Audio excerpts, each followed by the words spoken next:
Shalom, selamat bertemu kembali jemaat Tuhan.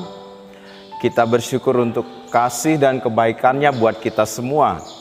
Dan kesempatan ini juga kita berbahagia, kita bersyukur karena bisa bersama-sama belajar lagi dari kebenaran firman Tuhan. Mari kita mengawali pemberitaan firman Tuhan ini dengan berdoa. Saya pimpin kita berdoa. Bapa, kami siap untuk mendengar kebenaran firman-Mu. Berbicaralah kepada kami, agar melalui firman Tuhan kami mendapatkan berkat, kami mendapatkan kekuatan, kami diteguhkan, dan kami boleh semakin dikuatkan di dalam iman percaya kepada Tuhan. Terima kasih Bapa di surga, terpuji nama-Mu. Di dalam nama Tuhan Yesus kami berdoa dan bersyukur. Amin. Jemaat Tuhan, kita akan membaca kebenaran firman Tuhan yang saya ambil di dalam Injil Lukas pasal 12 ayat yang ke-15. Injil Lukas pasal 12 ayat 15. Firman Tuhan berbunyi demikian, katanya lagi kepada mereka, berjaga-jagalah dan waspadalah terhadap segala ketamakan. Sebab walaupun seorang berlimpah-limpah hartanya, hidupnya tidaklah bergantung daripada kekayaan itu. Kita patut bersyukur Bapak Ibu, karena di dalam kehidupan kita memiliki penuntun, yaitu Alkitab. Alkitab bukan saja berbicara mengenai hal-hal yang rohani, hal-hal yang religius, hal-hal yang sifatnya sakral seperti berdoa, seperti berpuasa, seperti melayani Tuhan. Alkitab tidak saja berbicara mengenai hal-hal itu Bapak Ibu Saudara, tetapi juga Alkitab berbicara mengenai hal-hal praktis dalam kehidupan kita. Ya, jadi Alkitab juga memberi penuntun, memberi tuntunan kepada kita untuk hal-hal praktis itu. Nah, contohnya, salah satu contohnya adalah mengenai masalah keuangan. Nah, Bapak Ibu yang saya kasihi di dalam Yesus Kristus, hari ini Bapak Ibu Saudara, kita akan membahas satu topik, ya, satu topik yang penting sekali untuk kita ketahui agar di dalam kehidupan kita menjalaninya secara bertanggung jawab di hadapan Allah. Topik itu adalah waspada terhadap ketamakan. Nah, kita mulai dengan arti dari ketamakan. Ketamakan itu apa sih sebenarnya Bapak Ibu Saudara? Kita sering mendengar tamak, ya, ketamakan. Oh, orang itu tamak. Tapi mungkin kita kurang memahami apa sebenarnya arti dari ketamakan itu. Ketamakan adalah sebuah keinginan yang besar, ya, untuk memperoleh kekayaan dalam jumlah yang sangat banyak. Keinginan yang besar ini bisa dianggap sebagai sebuah ruang kosong, ruang hampa yang tidak memiliki batas Bapak Ibu Saudara. Sehingga ketamakan itu adalah sesuatu yang mustahil untuk terpenuhi. Nah, ketamakan juga adalah mengenai mengumpulkan harta secara egois. Orang-orang yang mengumpulkan harta secara egois akhirnya mementingkan diri sendiri, mementingkan keluarganya saja, lalu mengabaikan hal-hal yang penting lain, mengabaikan orang lain, mengabaikan kepentingan orang lain. Terlebih lagi Bapak Ibu Saudara, mengabaikan Allah di dalam kehidupannya. Saya mengutip seorang filsuf humanis, ya. Filsuf humanis ini bernama Erich Fromm. Dia berkata begini Bapak Ibu Saudara, ketamakan adalah suatu jurang tanpa dasar yang menguras energi seseorang dalam upaya tanpa henti untuk memenuhi suatu kebutuhan tanpa pernah mencapai kepuasan. Wah, kita melihat ketamakan ini sungguh luar biasa Bapak Ibu Saudara. Ruang kosong yang tidak ada batas, jurang yang tidak memiliki dasar, sehingga mustahil bagi seseorang yang sudah terjerumus di dalam ketamakan memenuhi keinginan dan memuaskan hasratnya. Tapi saya akan luruskan dulu Bapak Ibu Saudara. Mungkin ada yang berkata, loh ini masa berbicara kita nggak boleh mengumpulkan harta. Masa nggak boleh membeli aset-aset. Saya luruskan dulu buat kita.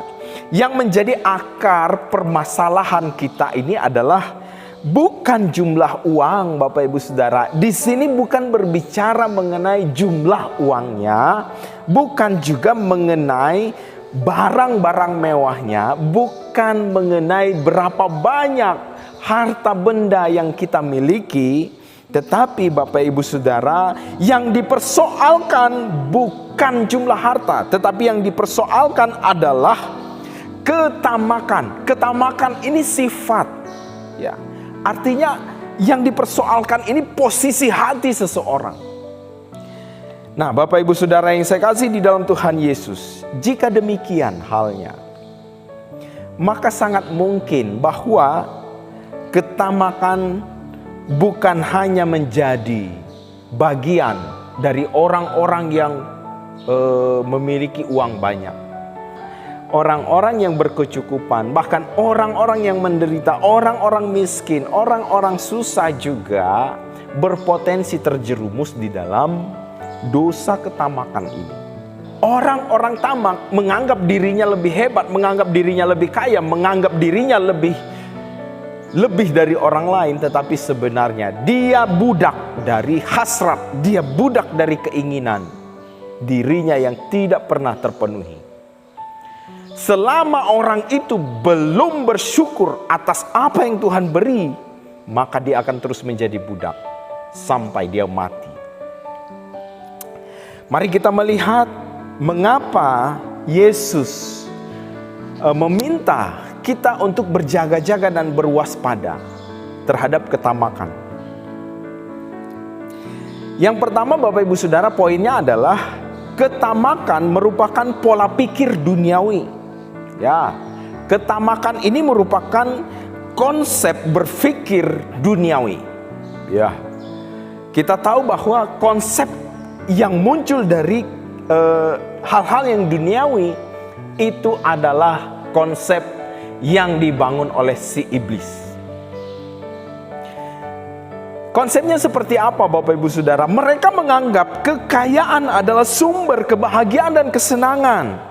Kekayaan adalah jaminan hidup. Orang tamak menganggap itu sebagai hal yang paling utama. Tetapi kita melihat pengajaran di dalam Alkitab.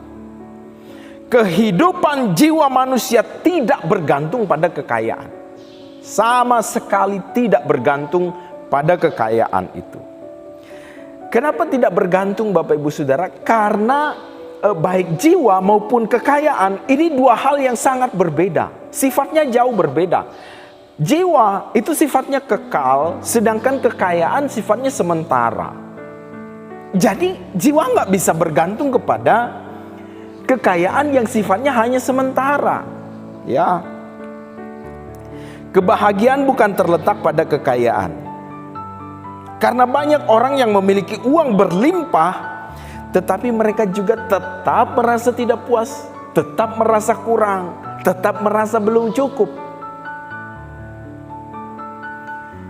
Jadi uang yang banyak, harta yang banyak tidak menjamin seseorang bahagia, tidak menjamin seseorang merasa cukup.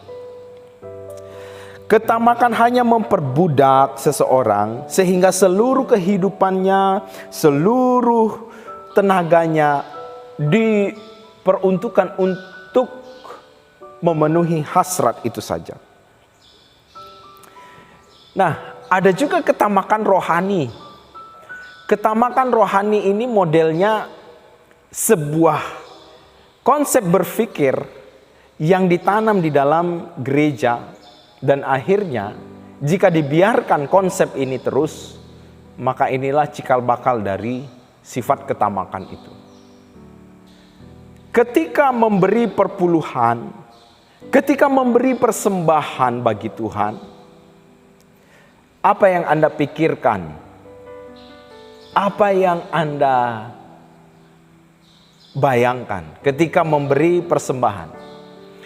Ketika Anda memberi persembahan kepada Tuhan, lalu yang ada di pikiran Anda, terima kasih atas kebaikan Tuhan, bersyukur untuk berkat keuangan yang Tuhan beri, dan sekarang dengan sukacita, dengan penuh kerendahan hati memberi persembahan kepada Tuhan. Itu hal yang sangat positif.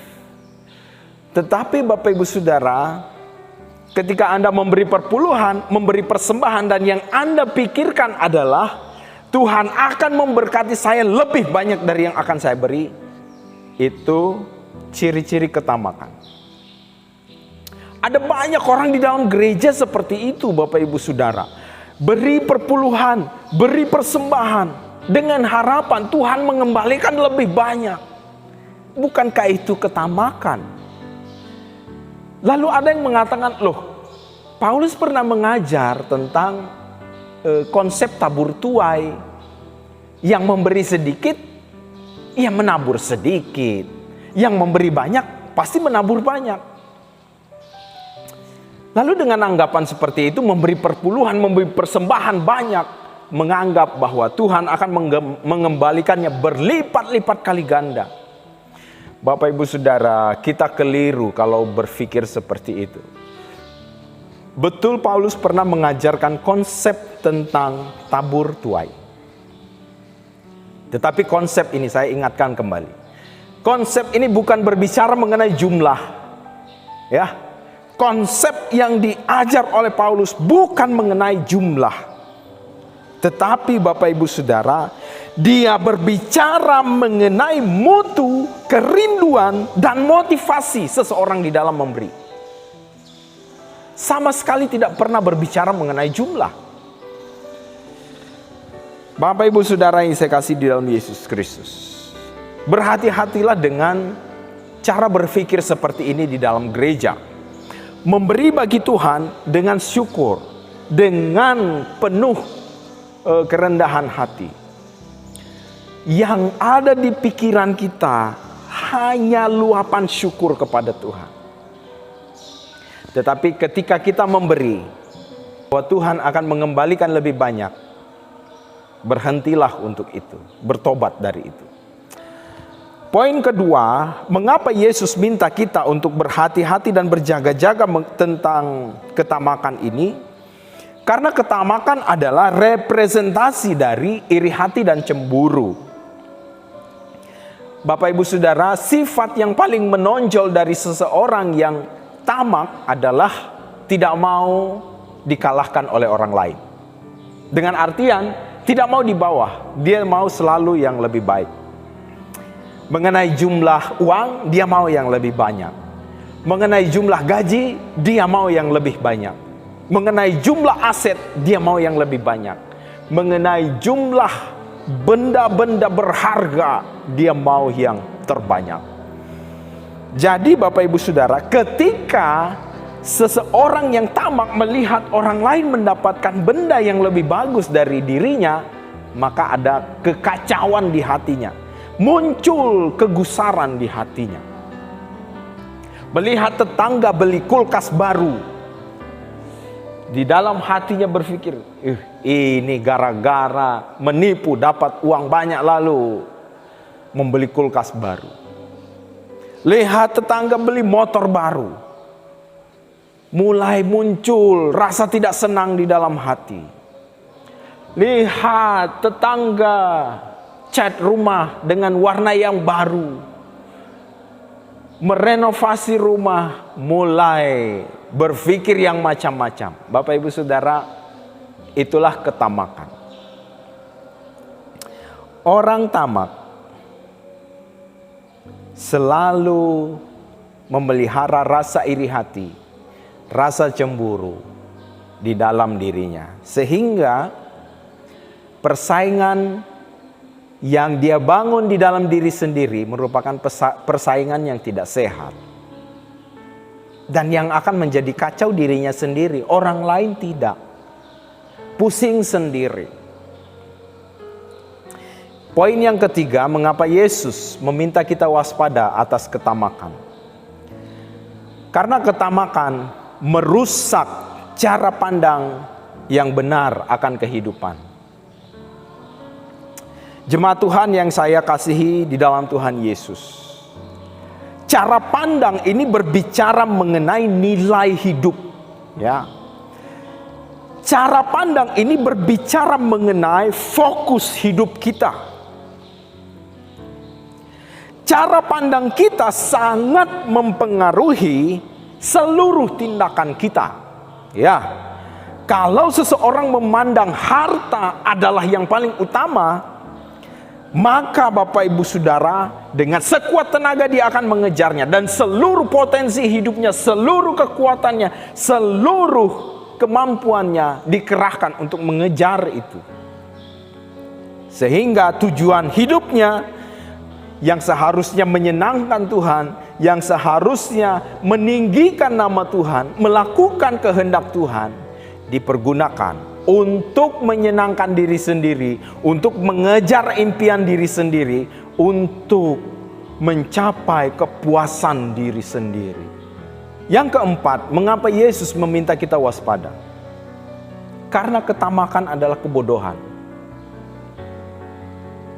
Bapak Ibu Saudara, saya percaya kita semua setuju bahwa harta sifatnya sementara, tidak kekal dan tidak abadi. Dan suatu saat kita pasti akan kehilangan harta itu. Nah, harta sifatnya sementara ini menunjukkan bahwa tidak selama-lamanya harta itu menjadi bagian dan milik kita. Kalau bicara mengenai konsep kuno Bapak Ibu Saudara, pada waktu itu memang belum ada teknologi yang bisa menjaga ketahanan dari harta. Misalnya hasil panen. Tidak ada teknologi yang bisa menjaga ketahanannya. Sehingga pada waktunya dia pasti akan rusak. Dalam konteks sekarang, zaman kita sekarang ini, tingkat bahaya kehilangan harta mungkin tidak sebesar pada zaman dulu. Karena kita semua punya sistem yang sudah sangat baik. Tetapi Bapak Ibu Saudara, bukan berarti kita bebas dari bahaya kehilangan itu. Misalnya Bapak Ibu Saudara, untuk dunia modern sekarang, yang bisa menghabiskan harta seseorang adalah sakit penyakit. Ya, berapa banyak orang sih yang bangkrut gara-gara berobat? Banyak sekali. Ada juga ancaman dari krisis ekonomi, ancaman dari bencana. Sekarang kita menghadapi bencana non-alam, virus corona. Banyak sekali perusahaan-perusahaan yang mengalami kesulitan keuangan. Banyak sekali usaha-usaha menengah yang tutup. Bukankah itu salah satu ancaman yang perlu diperhitungkan? Belum lagi ditambah dengan bencana kebakaran, bencana alam, kecelakaan, kerusuhan, penjarahan, peperangan. Semua ini adalah momok yang sangat mematikan bagi harta benda kita. Nah, dengan adanya kesadaran bahwa harta itu sementara sifatnya dan pasti akan rusak serta hilang, aneh sekali Bapak Ibu Saudara. Walaupun menyadari bahwa harta itu sifatnya sementara, tetapi orang tamak tetap saja menaruh hati mereka pada harta itu dan mengejarnya. Bukankah ini kebodohan? Inilah ketamakan. Ketamakan ini hanya persoalan sifat yang terlihat. Persoalan hasrat yang tidak pernah terpenuhi. Tetapi di baliknya terdapat sebuah masalah yang sangat serius. Di balik ketamakan ini ada sebuah persoalan yang besar dari apa yang terlihat. Bagaikan gunung es di lautan. Kelihatan kecil di permukaan, tetapi di bawah sangat besar sekali. Mengapa ketamakan seperti itu? Karena orang-orang yang tamak mempunyai cara pandang hidup yang keliru. Mereka tidak mampu membedakan mana yang penting, mana yang sifatnya sementara. Orang tamak fokus pada harta, gagal melihat hal-hal yang lebih bermakna dari kehidupan ini. Usaha keras untuk memperoleh harta benda, kekayaan, seringkali dibayar dengan mahal. Seringkali dibayar dengan kehilangan. Kehilangan keluarga, kehilangan integritas, kehilangan nama baik, kehilangan keselamatan jiwa. Orang-orang yang tamak adalah orang-orang yang salah dalam mendedikasikan hidup mereka. Yang seharusnya hidup ini kita dedikasikan untuk Allah. Kita persembahkan untuk Allah, untuk kemuliaannya. Tetapi orang tamak mendedikasikan hidupnya seluruhnya bagi harta benda, kekayaan. Ini peringatan bagi kita. Kiranya firman Tuhan hari ini menolong dan menguatkan serta meneguhkan saya dan Bapak Ibu Saudara semua. Mari kita berdoa. Puji dan syukur kami naikkan kepada Tuhan. Diingatkan kembali agar kami waspada terhadap ketamakan. Ketamakan dapat merusak cara pandang hidup kami. Ketamakan bisa merusak seluruh hal-hal positif dalam hidup kami. Tuhan, tolong kami agar kami bisa mengendalikan seluruh keinginan kami sesuai dengan keinginan Tuhan. Bersyukur untuk setiap berkat-berkat yang kami boleh terima. Di dalam nama Yesus kami berdoa. Amin.